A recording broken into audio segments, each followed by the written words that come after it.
Bienvenue à tous dans Café Presse. Aujourd'hui, on respire un peu mieux après les annonces d'Emmanuel Macron. On suffoque devant les images insoutenables de violences policières lundi soir à Paris. Et on pleure la disparition de ce génie du rugby, Christophe Dominici.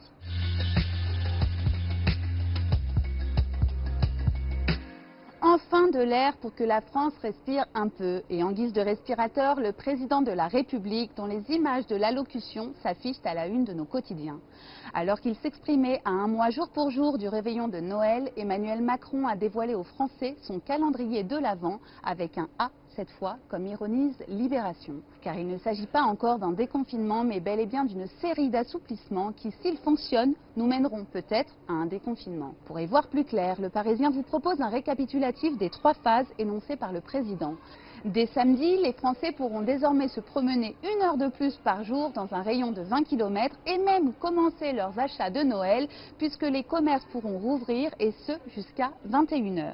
Le 15 décembre débutera la phase 2 qui, si tout se passe bien en phase 1, verra salles de cinéma, théâtres et musées ouvrir leurs portes au public selon un protocole sanitaire strict.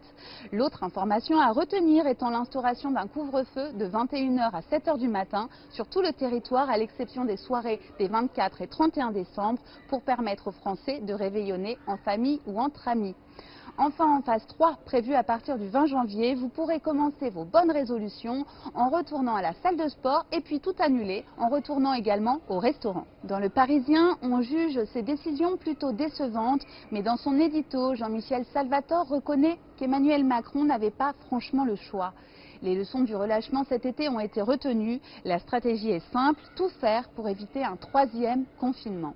Yves Tréhard du Figaro salue de son côté la clarté des mesures annoncées. Les cartes sont entre nos mains, rappelle le journaliste pour qui mieux nous jouerons le jeu ensemble, moins l'État nous infantilisera et plus vite nous retrouverons nos libertés. La presse revient également sur un des aspects essentiels de cette allocution. Emmanuel Macron a annoncé le début de la campagne de vaccination à la fin de l'année. Une nouvelle qui a même surpris jusqu'à certains médecins. Une lueur d'espoir pour arriver à bout de cette pandémie, mais surtout pour Emmanuel Macron, une formidable lueur d'espoir pour espérer sortir la tête haute de cette crise sans précédent.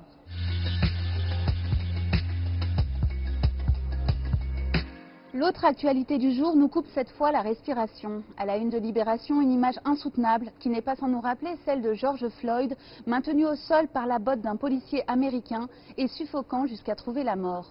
Ici, il s'agit de la botte d'un policier à Paris, place de la République, chargé d'évacuer Manu Militari, un camp de migrants dans la soirée de lundi dernier. Dov Alphon de Libération nous décrit ces policiers poursuivant à coups de matraque des jeunes Africains et Afghans dans les rues de Paris, brutalisant un photographe au sol ou piégeant des migrants dans leur tente pour les déballer comme du linge sale sous la statue de la République qui tient, je le rappelle, dans une main un rameau d'olivier et dans l'autre une tablette portant l'inscription « Droits de l'homme ». Les faits surviennent alors que le débat sur la loi de sécurité globale fait rage dans le pays, l'article 24 interdisant de filmer des policiers.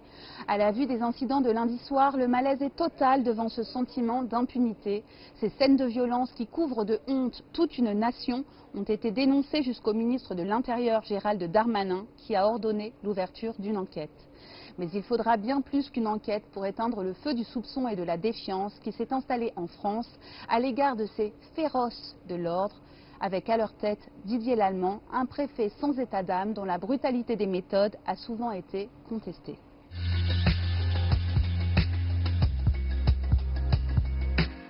On referme ce café presse avec l'adieu à un dieu du stade. L'ancien international de rugby Christophe Dominici est mort hier à l'âge de 48 ans, victime d'une chute mortelle dans l'enceinte du parc de Saint-Cloud.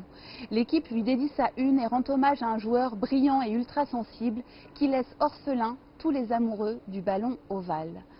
À l'aise parmi les balèzes, Domi, comme on le surnommait, a malgré son petit gabarit réussi une carrière monumentale dont on retiendra cet essai face aux mythiques All Blacks en demi-finale du mondial de 1999.